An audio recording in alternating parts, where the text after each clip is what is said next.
जो मुरली मनोहर नंद लाला, भजो मुरली मनोहर नंद लाला, भजो गिरिधर गोविंद गोपाला, भजो गिरिधर गोविंद गोपाला, भजो मुरली मनोहर नंद लाला, भजो मुरली मनोहर नंद लाला, भजो गिरिधर गोविंद गोपाला, भजो गिरिधर गोविंद गोपाला। बोलिए वृंदावन बिहारी लाल की जय जय श्री राधे, जय जय श्री राधे। सभी भक्तों को आज सीता नवमी की हार्दिक शुभकामनाएं। आज के दिन ही सीता जी का प्राकट्य हुआ था, इसलिए आप सबको जिस प्रकार हम राधा अष्टमी की आज ऐसे सीता नवमी की हार्दिक शुभकामनाएं। ये देखिए, पूजा करना, व्रत करना, ये सब तो संसार में सभी जानते हैं।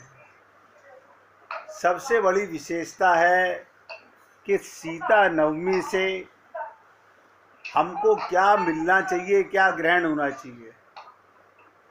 जरा स्पीकर अपना बंद कर लीजिएगा, आपकी आवाज़ ना आए सबको। बहुत एकाग्रता से सुनिएगा। सीता जी का अवतार धरती से हुआ, इसका मतलब सीता जी भक्ति देवी हैं। जो जीव दीनहीन बनकर के भक्ति करता है वो श्रेष्ठ और आगे बढ़ जाता है। तो सीता नवमी से हमारे को क्या ज्ञान मिलना चाहिए कि आप और हम लोग सीता नवमी से क्या अर्थ समझें कि हमारे हृदय में किसी प्रकार का अहंकार नहीं होना चाहिए। भगवान ने कहा, मोहे छल कपट छिद्र ना भावा। अब आप सोच के देखिए, हमारा मन सदा छल कपट में ही भरा रहता है। तो केवल पूजा कर लेने से, व्रत कर लेने से सीता नवमी का तात्पर्य नहीं है। जीव को सीता नवमी से अर्थ लगाना चाहिए कि मैं अपने आप को दीनहीन मानकर, देखो आप और हम लोग गाते हैं, पतित पावन दीन बंधु दीनानाथ। जो दीन बनता है उसका बंधु भगवान बनता है। नरेंद्र भाई, आप भी अपना मोबाइल का आवाज बंद कर लेना, खाली स्पीकर। बहुत ध्यान से सुनेंगे। तो ये सीता भक्ति की स्वरूपा है। हनुमान जी का सफर भक्ति तक गया। ये बाकी जितने भी बंदर थे सब देवता थे। ब्रह्मा जी ने इनको भगवान के साथ लीला करने भेजा, लेकिन कोई भी वहां तक नहीं पहुंच सका। आप और हम लोग जब रामचरितमानस में सीता जी का अशोक वाटिका में प्रसंग सुनते हैं तो आप और हम लोगों को ऐसा लगता है कि सीता जी को रावण ने कैद किया था, इसी प्रकार हमारा मन भक्ति देवी को कैद किए हुए है। ये जीवन अशोक वाटिका में जैसे सीता जी राममय होके रहीं, ये प्रेरणा देता है। आज सीता नवमी इसलिए बता रहा हूं,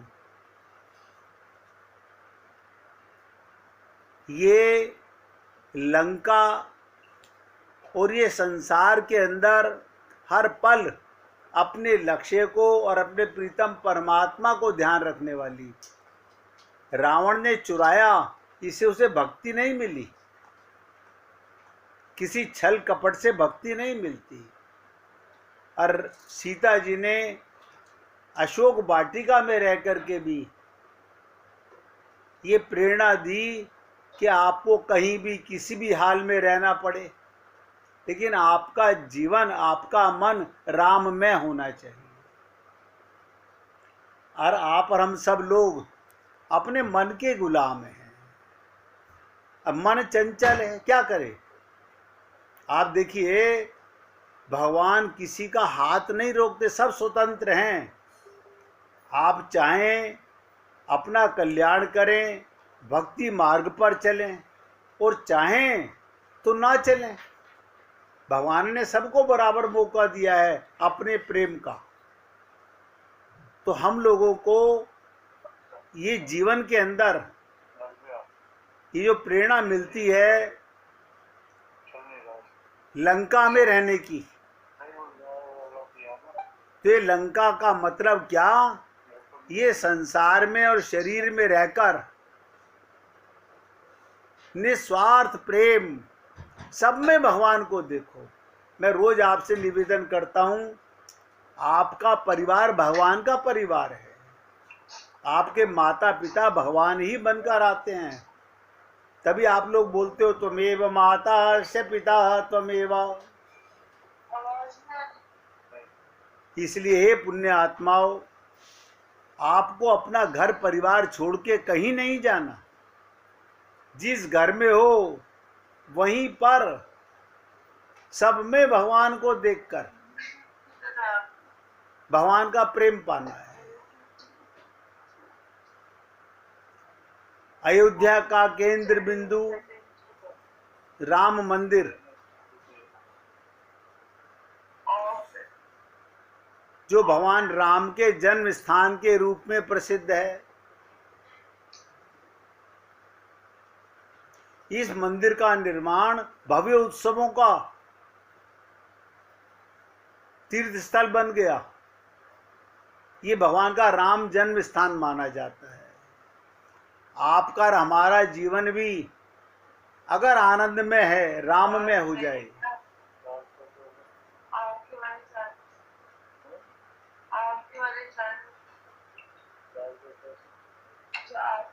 नरेंद्र जी की आवाज आ रही है, जरा एक बार आपने लैंडलाइन पे फोन करके बोलना कि उसका बंद कर लिया।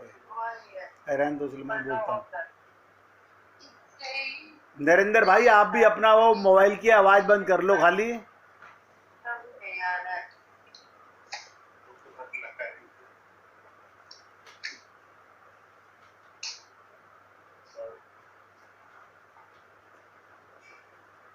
तो माता सीता अशोक वाटिका में रह के राम में जीवन गुजारती हैं।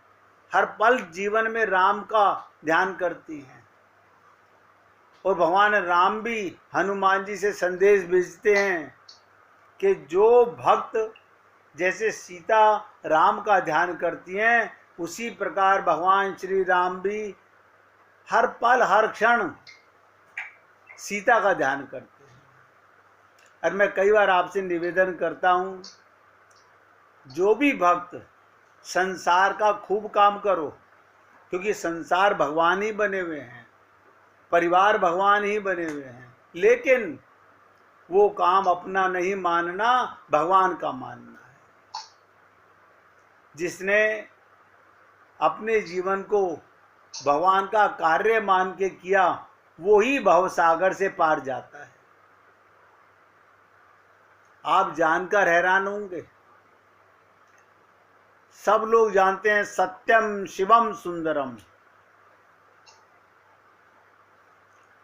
अगर सत्य, शिव और सुंदर में से एक भी केंद्र आप में जग जाए, हमारे अंदर सत्य का केंद्र जग जाए, शिव का केंद्र जग जाए, सुंदर का केंद्र जग जाए, तो दो केंद्र अपने आप जगने शुरू हो जाएंगे। देखो, तीन तरह के लोग संसार में होते हैं। एक वे लोग होते हैं जिनके भीतर सत्य के केंद्र के विकसित होने की शीघ्र संभावना होती है। एक वे लोग होते हैं जिनके भीतर शुभ के केंद्र की विकसित होने की शीघ्र संभावना होती है। और एक लोग वो होते हैं जो सौंदर्य के विकसित होने की शीघ्र संभावना है। तो हम सब में कोई ना कोई एक विशेषता जरूर होगी सत्यम शिवम सुंदरम में। इसलिए मैंने आपसे कहा, एक केंद्र जग जाए तो दो केंद्र अपने आप जग जाते हैं। इस जगने का मतलब उससे पूर्ण प्रेम करना। सत्य का मतलब है असत्य बोलना नहीं, बड़ी सुंदर बात है। सौंदर्य का मतलब है किसी कुरूप में भी उसके छुपे हुए सौंदर्य को देखना। अगर कोई व्यक्ति सुंदर को ठीक से प्रेम करने लगे, अशुभ कृत्य नहीं कर सकता, उसकी अशुभ कृत्य कुरूपता मानी जाएगी। इसी प्रकार से आज सीता नवमी के दिन मैं आप सभी भक्तों का ध्यान खींचना चाहता हूँ। सीता भक्ति की स्वरूपा है, जैसे राधा प्रेम स्वरूपा है। ये गोपियाँ जिनकी हम इतने दिनों से चर्चा कर रहे हैं, इन गोपियों में ही सीता की सखियाँ भी शामिल हैं। ये भगवान राम ने जिन जिन अपने जीवन काल में जिन जिनको आधार माना, उन सबको इस रास में लाने का मौका दिया है। इसलिए ये कभी मत समझें लक्ष्मी की सखी, राधा की सखी, सीता की सखी, और भगवान राम ने दंडकारण्य के ऋषि मुनियों को भी जो प्रेम दीक्षा दी, विश्वास दिया कि जब मैं कृष्ण अवतार में प्राकट्य मेरा होगा तो आप सब गोपी बनकर के ब्रज में आएंगे। और गोपी का तात्पर्य आपको बहुत खुल के बताया जा चुका है। गोपी माने गोपनीय प्रेम।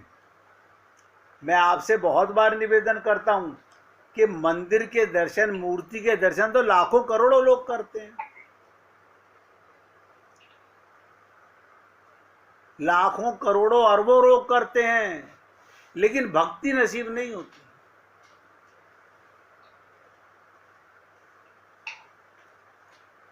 इसका कारण क्या है? हम मूर्ति में अमूर्त का दर्शन करें, उसमें छुपे हुए भावना का जो परमात्मा है उसके साथ आंखें चार करें। आप देखिए, संसार में दो ही तरह के लोग होते हैं, या तो अच्छे हैं या बुरे हैं, बस। बुरों को कहते हैं राक्षस। लेकिन अपने मन में दूसरे के प्रति दुर्भावना कभी नहीं लानी चाहिए। अच्छे को देखते हैं तो अच्छे विचार आते हैं, लेकिन बुरे को देखकर बुरे विचार नहीं आने चाहिए।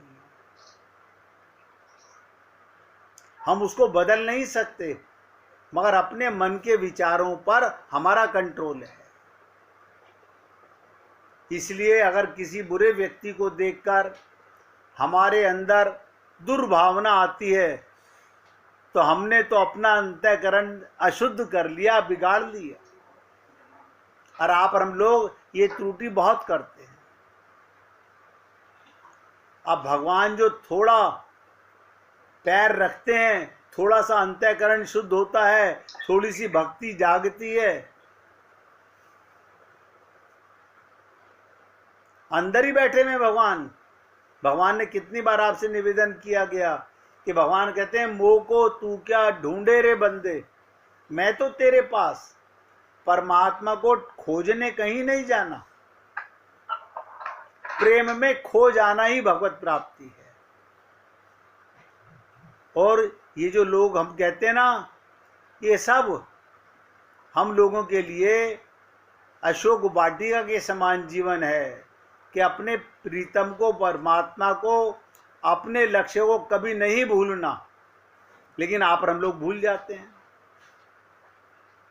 हम भूल जाते हैं, हम अपने लक्ष्य से भटक जाते हैं। इसीलिए लंका पर विजय प्राप्त करने के बाद भगवान राम अपनी पत्नी सीता के साथ अशोक वाटिका की ओर रवाना हुए। यहाँ सीता का अपहरण हुआ था, सोचिएगा, जिसका उल्लेख महाकाव्य रामायण में आता है।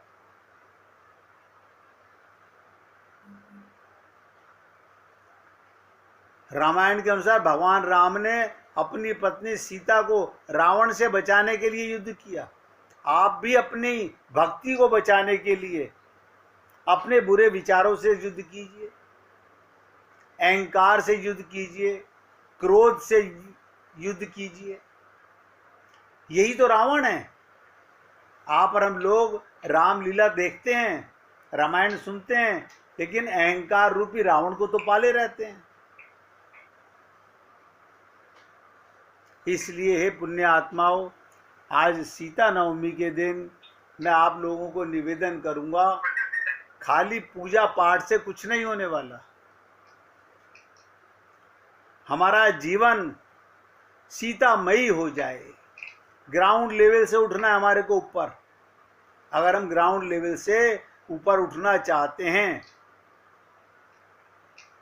तो इसका तात्पर्य भगवत प्रेम है। और जब आपके अंदर प्रेम जाग जाएगा, प्रेम का मतलब होता है, जैसे गोपियों ने कहा, जित देखूं तित श्याममयी है। बस यही प्रेम है, और कोई प्रेम नहीं है। सब में दुर्भावना ना आने पाए, बुरे से बुरे व्यक्ति में भी दुर्भावना ना आए। देखिए, ये जो आप लोग गाते हैं ना, अधरम मधुरम बदनम मधुरम नैनम मधुरम हसितम मधुरम हृदयम मधुरम गमनम मधुरम मधुराधिपते रखिलम मधुरम। ये क्या मतलब है इस बात का? जब सब में परमात्मा है, गोपियों का भाव समझिए इसी से। आप और हम लोग तो केवल गा के रह जाते हैं, लेकिन इसमें एक बहुत गहरा छुपा हुआ भाव है गोपियों का। वो क्या है? मधुराधिपति कौन है? भगवान श्री कृष्ण का सब कुछ मधुर है। प्रत्येक जीव में परमात्मा एक ही है। अणु से अणु और विभु से विभु, ब्रह्मा में भी भगवान है और चींटी में भी भगवान है। तो गोपियां कहती हैं, हम अपने परमात्मा का ध्यान करके, उनका सब कुछ मधुर है, उनके अधर भी मधुर हैं, मुख भी मधुर है, नेत्र भी मधुर है, हास्य मुस्कान भी मधुर है, हृदय मधुर है और चाल भी मधुर है। तो आप और हम लोगों को ये भावना मन में आनी चाहिए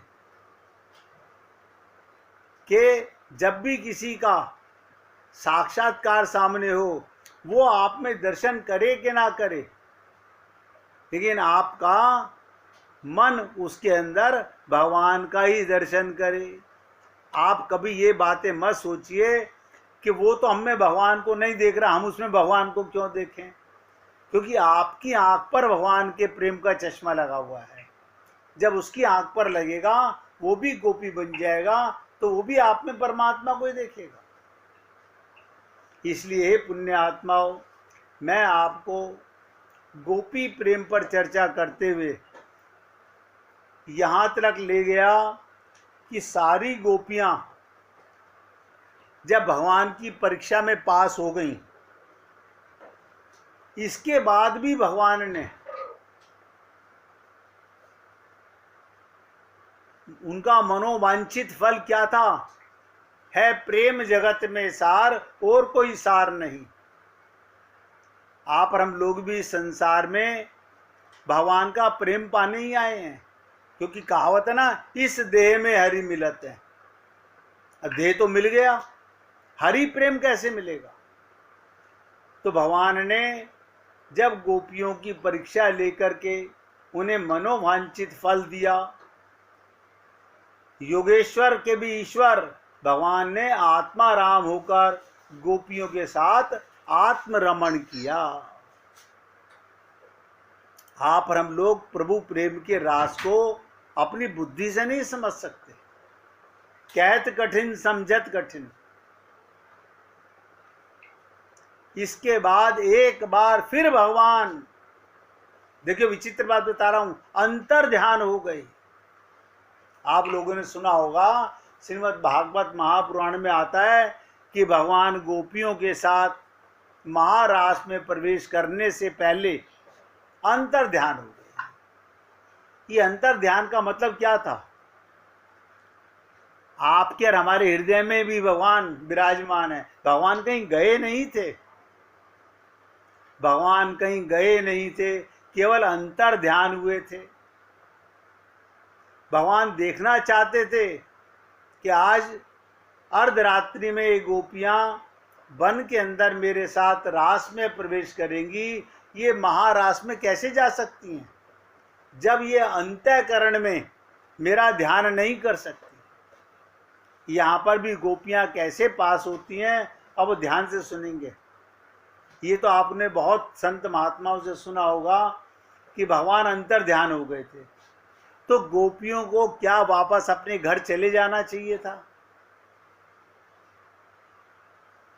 आपने ये भी सुना होगा श्रीमद् भागवत महापुराण में कि कोई गोपी भगवान के अंतर ध्यान होने के बाद टस से मस नहीं हुई।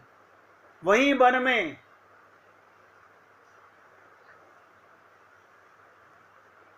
क्या किया गोपियों ने? इतनी व्याकुल हो गई, भगवान को ढूंढती और विविध विलाप करती रही। अब आप और हम लोग भगवान को पाना तो चाहते हैं, लेकिन विलाप नहीं करना चाहते, ध्यान नहीं लगाना चाहते, एकाग्र नहीं हो पाते। गोपियों के लिए आया, कुंज कुंज ढूंढत फिरी, खोजत दीन दयाल, प्राणनाथ पाए नहीं, विकल बही ब्रजबाल। जब तक भगवान प्रकट नहीं हो गए, इसका मतलब क्या हुआ? भगवान आपके और हमारे हृदय में अंतर ध्यान है। आप ध्यान करो तो भगवान सामने आए। हम ध्यान करते नहीं, हम केवल इंद्रियों से पूजा करके अपना मन बहला लेते हैं, दर्शन कराते हैं मंदिरों में, और हम ये समझ लेते हैं हमने बांके बिहारी का दर्शन कर लिया, हमने राधा रानी के महल के दर्शन कर लिए। अरे बाबा, राधे रानी के महल का दर्शन, बांके बिहारी का दर्शन का मतलब क्या होता है कि फिर मन अपने को शरीर नहीं मानता, आत्मा रमण होता है, फिर आत्म दर्शन हो जाता है। विकल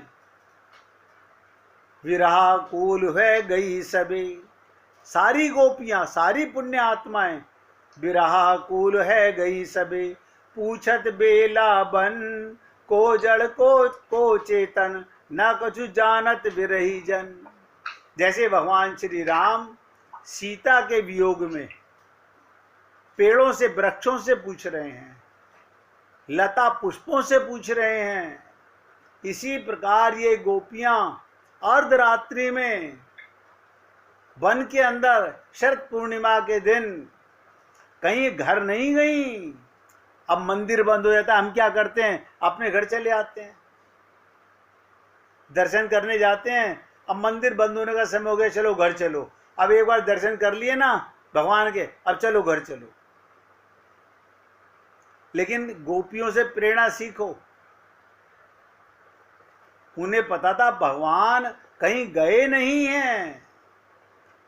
जब मैं आपको गोदा जी की लीला सुनाता हूं 1 मास के लिए, दिसंबर से जनवरी तक, उसमें भी यही बताता हूं, भगवान सबके अंतर ध्यान है, अंदर हैं, हृदय में बैठे हुए हैं, केवल उनका प्राकट्य होना चाहिए।